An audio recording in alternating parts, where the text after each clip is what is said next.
Now we are ready to welcome our keynote speaker for the 2025 Kivalliq Trade Show. As you all know, this event would not be possible without the support of our sponsors. And I am pleased to announce that our keynote speaker this year, sponsor this year is Nunavut Corporation. I'd like to invite Anne Raphael Dwin, CEO of Nunavut Corporation, to say a few words and introduce our keynote speaker.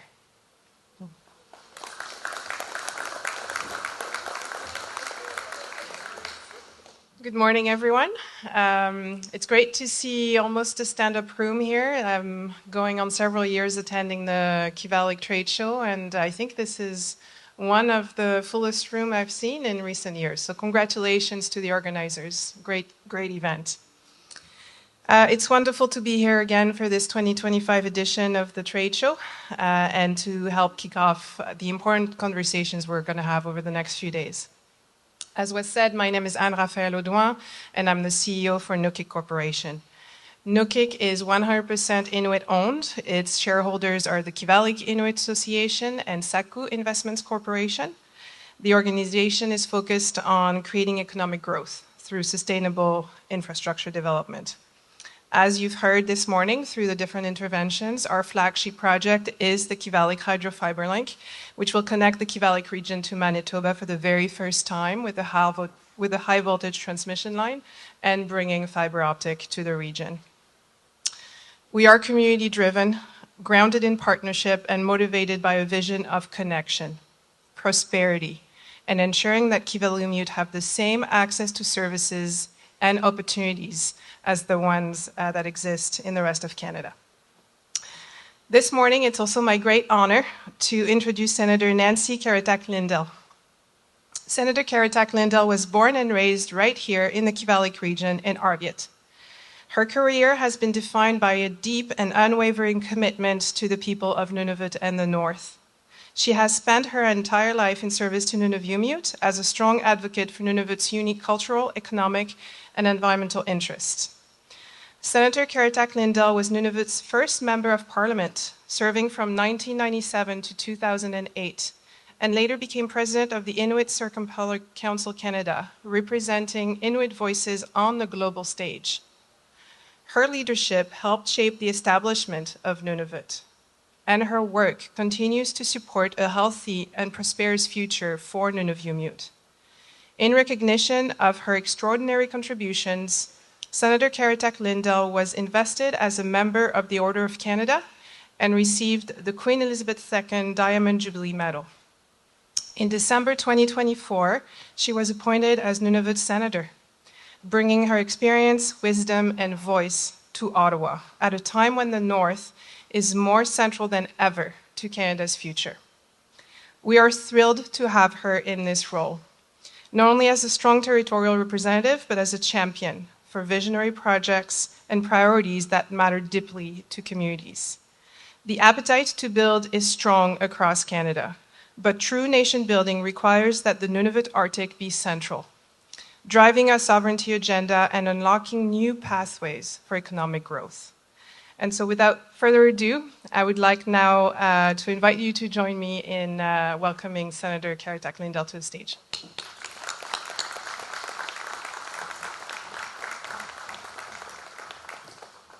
Well, good morning on this fine day in Rankin Inlet. I'm very pleased to be here at the 2025 Kivalliq Trade Show. And I thank you for inviting me, plus giving me an opportunity to do a keynote speech and share my thoughts with you. And I thank the organizers in setting up this event where we can look back and see where we have come from, where we are now, and where we hope to be in the future. The theme of this trade show is the Kivalliq in a changing North. I thought about this theme and wondered how I would try to incorporate it into my speech and in a way that would resonate our lives here in the Kivalliq and even Nunavut. But then I felt that this has been my life since I was born. And it might be the case for many of you here, because Inuit have seen tremendous change in their lives in the last 70 to 80 years, and at a very accelerated pace since the 60s, pretty much my whole life. The difference between the changes that happened in our past and the changes happening today is the historical changes did not involve us in the decisions and have had devastating consequences.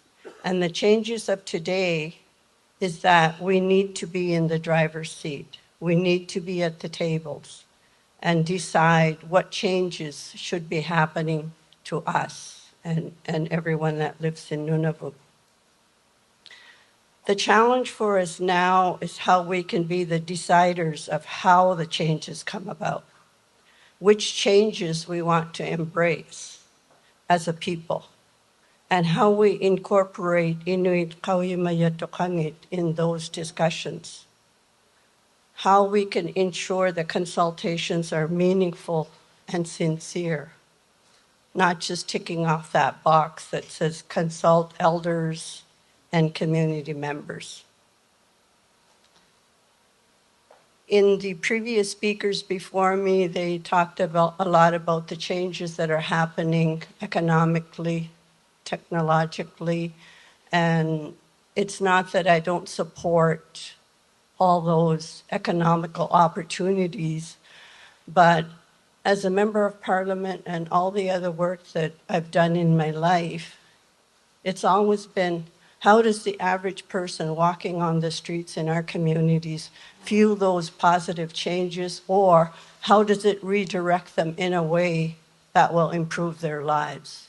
So everything I will comment on really is about how do these changes affect the 25 communities and the populations, that we don't leave anyone behind? How do we make more people employable? And I think Albert said it well last night in his opening remarks, that there are so many people that we have high hopes for. How do we ensure they become employable and part of the change? I strongly believe we have to change our perspectives, attitudes, and points of views if we want to see real positive and constructive change. And I give this challenge to all of us: leaders, SAOs, managers, deputy and assistant deputy ministers, and public servants, along with Inuit organization staff, to name a few. What would happen if we genuinely believed Inuit were capable of being decision makers, influencers, and in managerial positions that can direct real change, both in staffing and the way we do administration and the bureaucracy of the workplaces? I know we have obligations legally that we have to operate in, but there are many areas that we can look through a different perspective. That was one of the foundations of creating Nunavut and our own public government. A working environment where Inuit are supported and trained properly, with wonderful mentorships and support along the way. And I know this is happening in many organizations, but we want to see it at a larger scale. I believe human resources is the most critical place to start to change the future. Maybe we would hear less complaints about Inuit being sometimes in token positions and not supported properly, so they end up leaving, and the hiring people can say they tried to hire Inuit, but they were not capable. And I understand human nature, and we are asking some people to train and work themselves out of a job. And this is not always easy to do. But I get very disappointed when in hearing how many Inuit are overlooked for positions they are capable of doing, and someone else, usually from the south, gets hired. There are so many transferable skills among Inuit. Anyone who can plan a large hunting expedition for family and others and keep them safe is certainly capable of transferring those skills, capability, and in-depth knowledge to other fields, whether that is in an office or managing a project. Parents who constantly have to budget and take care of their children and households are certainly able to transfer that skill to a workplace. And we have to stop messaging that only those with university and college degrees can do these jobs. Because no one can convince me that my father and mother did not have PhD knowledge. And there are many, many people amongst us who have those same kind of skills that are taught in a different environment and a different way. And we have to learn how to harness that knowledge and make it transferable. We have to acknowledge that how we've been training Inuit for the last 70 years has not worked. We have to start finding different ways of reaching the knowledge that people have and transferring it into a way that works in the workforce, and refine it and maybe have employers be more flexible about what they're looking for. I know everyone is looking for skilled and ethical workers. And I know part of that challenge is we have to teach our young people, and not even so young, the principles of ethics, discipline, responsibility, and giving back to your community. That is upon all of us as human beings to teach other people, to care for other people.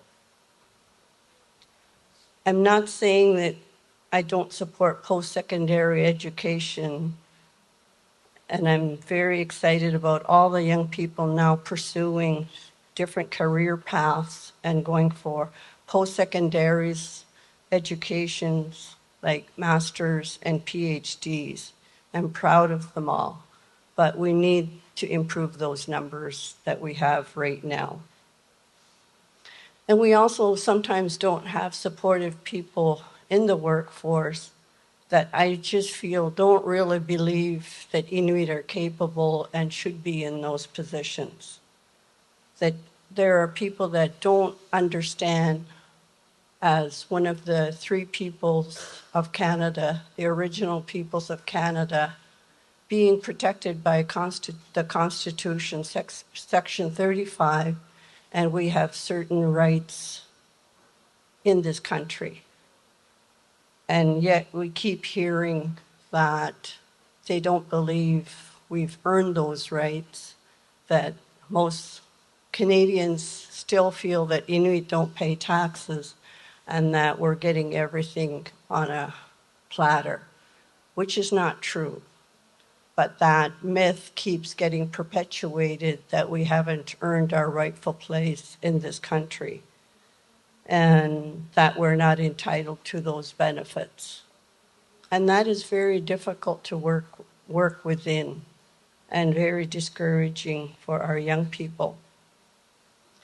And it's not up to a government employee to withhold benefits that we are entitled to or made to feel guilty for using these benefits. And I feel that, the more that we don't have people that don't support us in our workforce would make a big change for how many people are willing to put their resumes in and work in a supportive environment. And I'm being a little harsh, but we have to look at what's holding people back. What's holding people back from applying for jobs? What's holding people back from staying in that job and making or doing their best to help fellow Inuit. And, you know, I sometimes feel like we need to remind public servants what that means to be a public servant. It means you are there to help people and be providing the best services that you can to the people that you serve.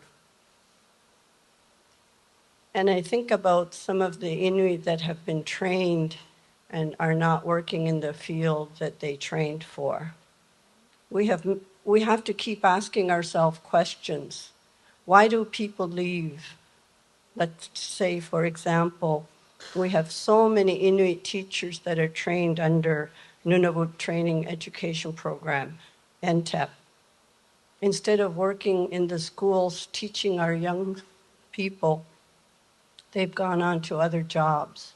And many of them feel that they weren't supported in their workplace and have found employment somewhere else. We need to find out why that's the case. And in all the, I worked as a housing manager way back when, after I left school. And I went back to my community and was looking for ways to give back to my community. I worked as a housing manager for many years.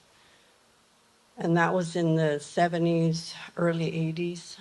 And there were so many Inuit housing managers all over Nunavut that we would come together and train in courses through what would become Arctic College and what is now, I believe, the business management program. There were so many Inuit managers, both at the hamlets as SAOs and at the housing associations. I did a little inventory of who is working at these same places now, and there are very few Inuit working in those positions. And I think we need to do better, especially in our local organizations and committees, that we need to see more Inuit being involved. I think part of the issue is we now have a culture where people don't feel comfortable working for their people. And for example, I think the fact that everyone wants to sue everyone else makes it very hard for human resources to take a chance on someone who might not have the proper certificate, but certainly has the life experience to do that job. And I know there are positions that require specialized knowledge and certifications, but there are certainly many positions that transferable skills can be accepted for those positions. And you're talking about people who invented some of the most amazing inventions, like the kayak and the igloo, to name a few. I mean, you have to be an engineer to invent the igloo. We might have lost some of those skills, but we have to figure out how to get those back. They were people who knew how to read the weather and conditions. And the Inuit were the original knowledge holders of the dispute resolution that is now marketed as a new way to resolve differences. And we have to take back that ingenuity, creativeness, and profound way of doing things.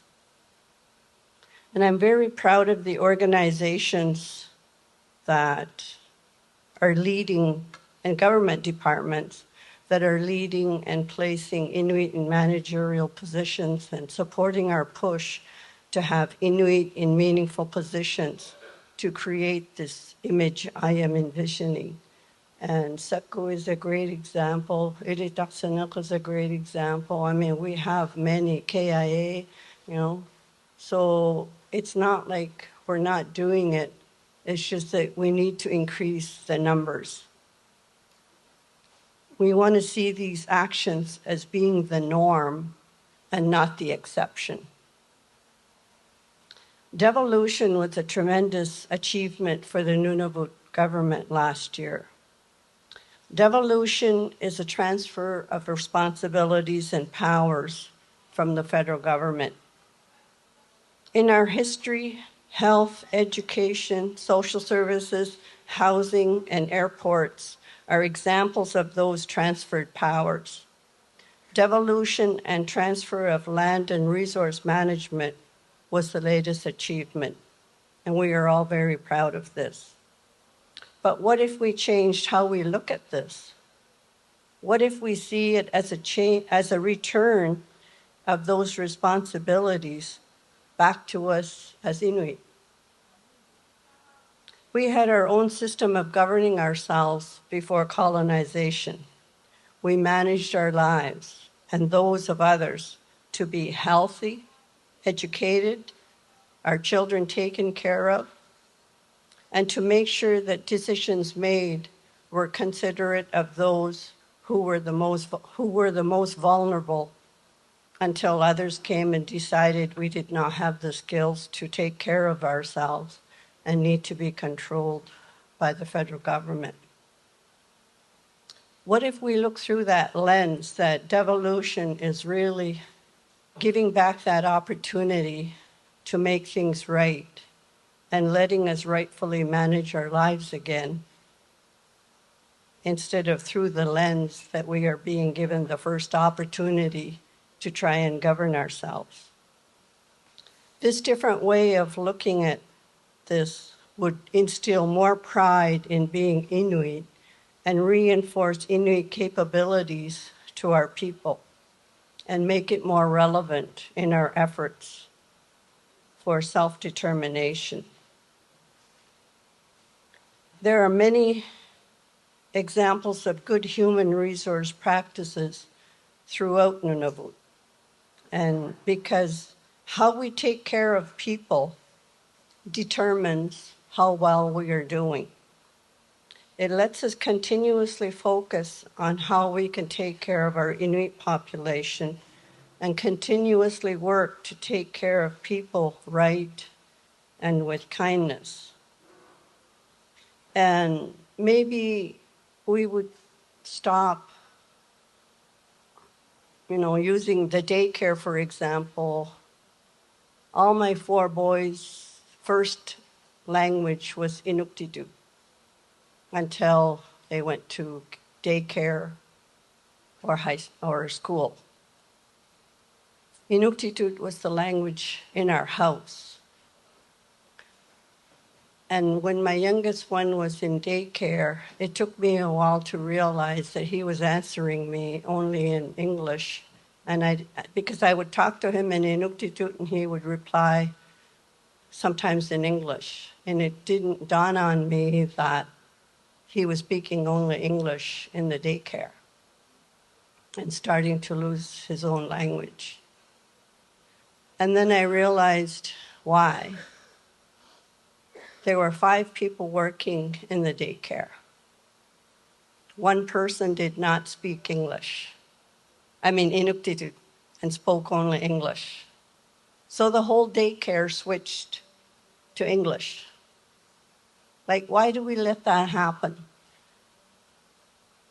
Why don't people respect us and our language? And I think we need to do more to preserve our language and make it mandatory for Inuktitut to be a choice. The reason I'm saying some of these is that they're all on paper. Inuktitut is a recognized language in Nunavut. But how many people actually go into an office and can be served as they request in Nunavut?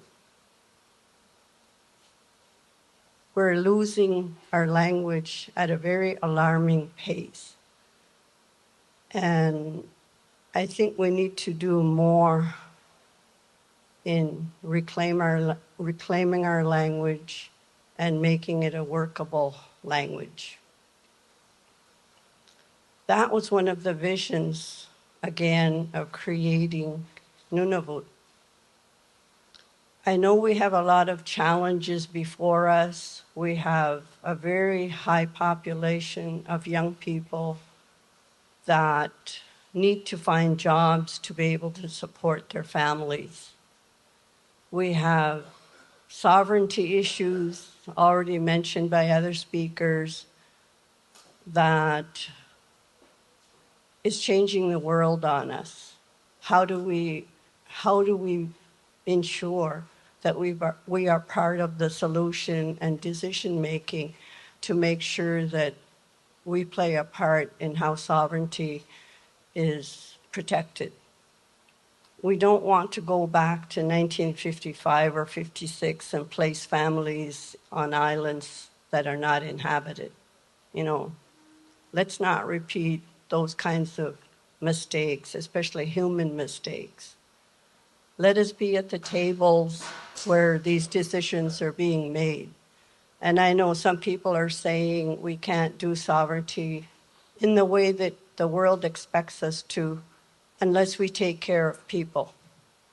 We have to make sure people are living not in poverty, are able to provide healthy foods, clothing, and a good environment for their children to grow up in. And if you don't take care of the basic needs of people, how can we concentrate on the bigger issues of the world? I've been getting briefings on how many ships actually pass through the north that we have no knowledge of really in our everyday lives. I was told there has been up to 400 ships already going through the Northwest Passage in the north. A Dutch-owned vessel ran aground a couple weeks ago. We're just very lucky that there was no oil spill because we're not prepared for that type of catastrophe. But because of the numbers of ships going through, and these are foreign ships,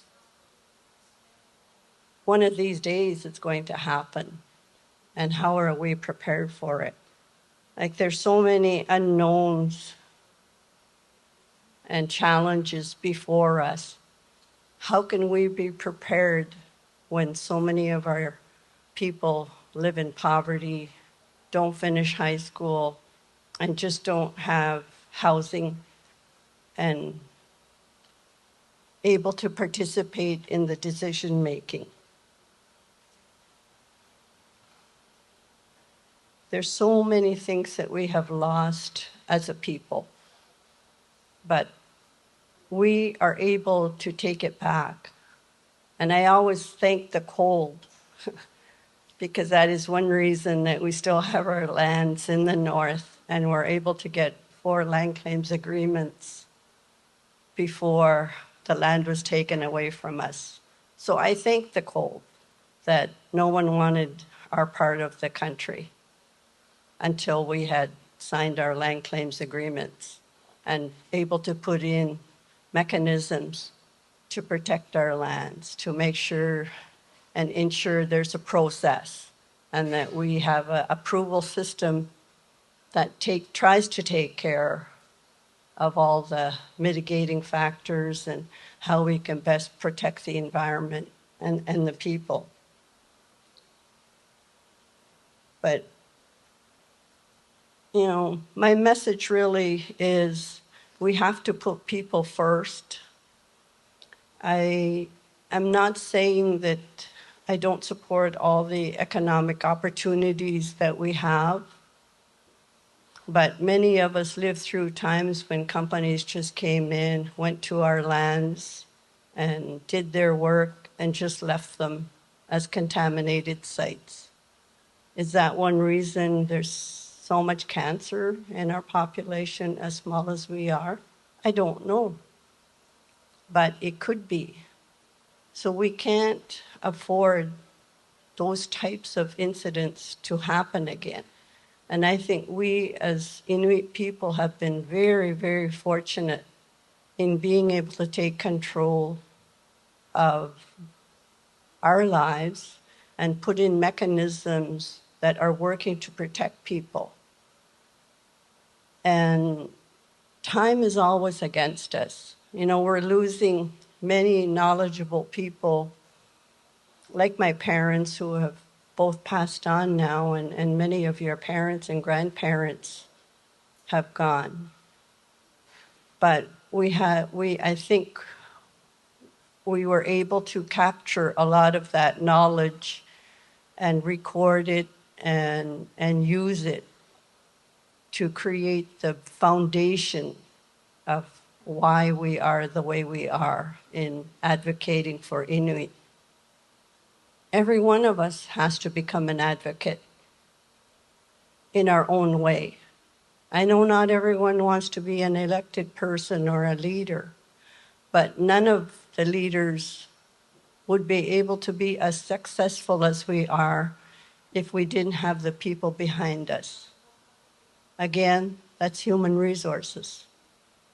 Our most important resource to me is human resources. Because if you take care of your people, then all the other things that we need to do will be that much easier and things will fall into place.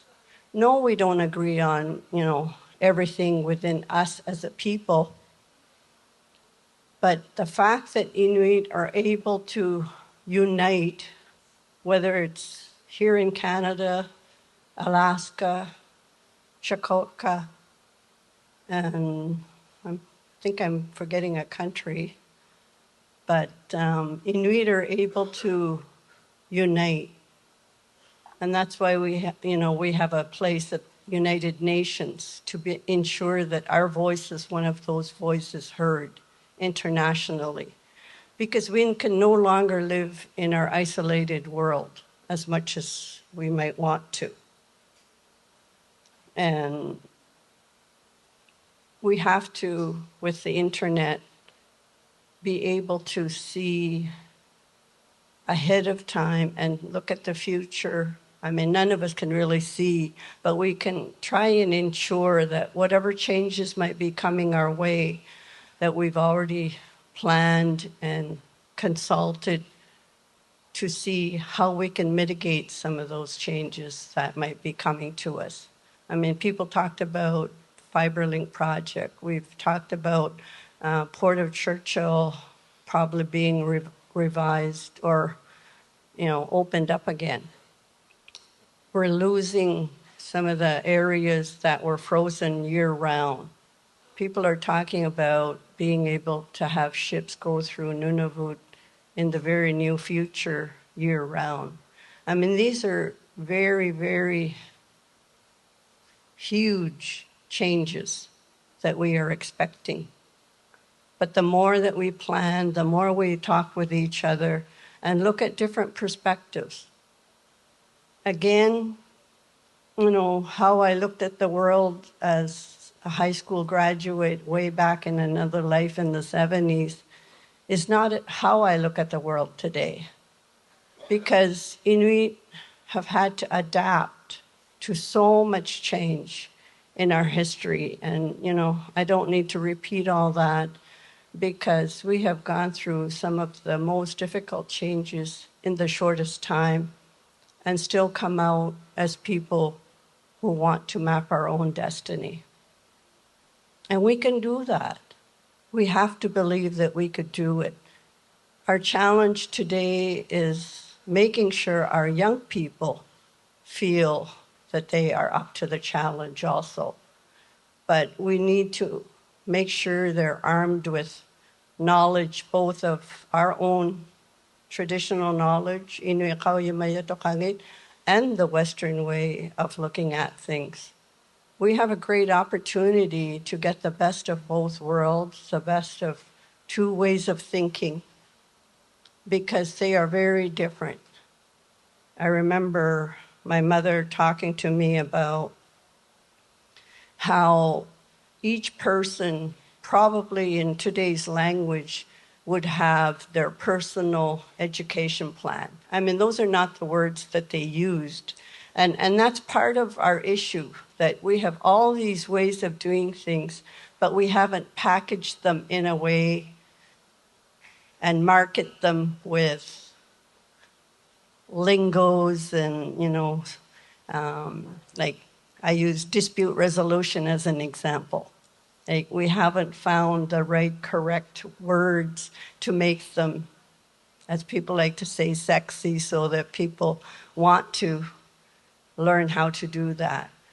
Because we just did things. We didn't package things. We didn't put them in a book with chapters 1 to 10 and bibliographies and,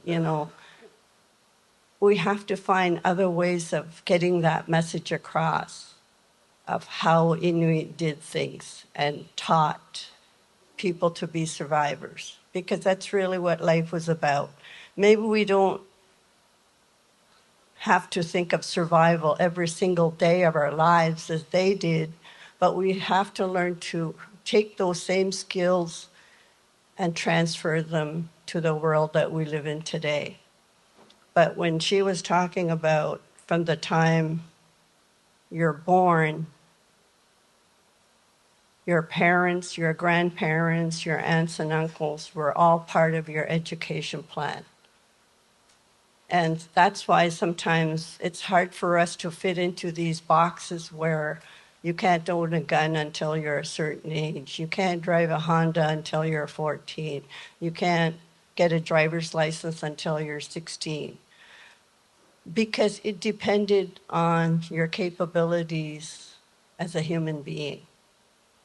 Some learned to hunt before others. Some learned to take their dog team out on their own before others. Someone learned to build an igloo before their cousin, because you were given responsibilities as you matured. One example I like to use of how we're teaching young people today is Nunavut Sivunik. And that program has really become a program that helps our young people become proud of who they are, where they came from, where they are today, and where they can go. Because it has the right supports in place to help the young people succeed.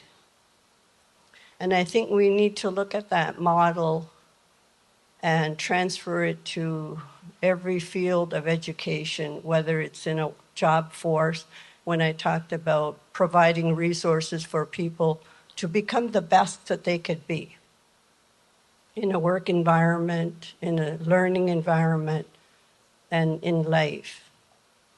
And many of them say, why didn't I learn any of this in high school or when I was younger?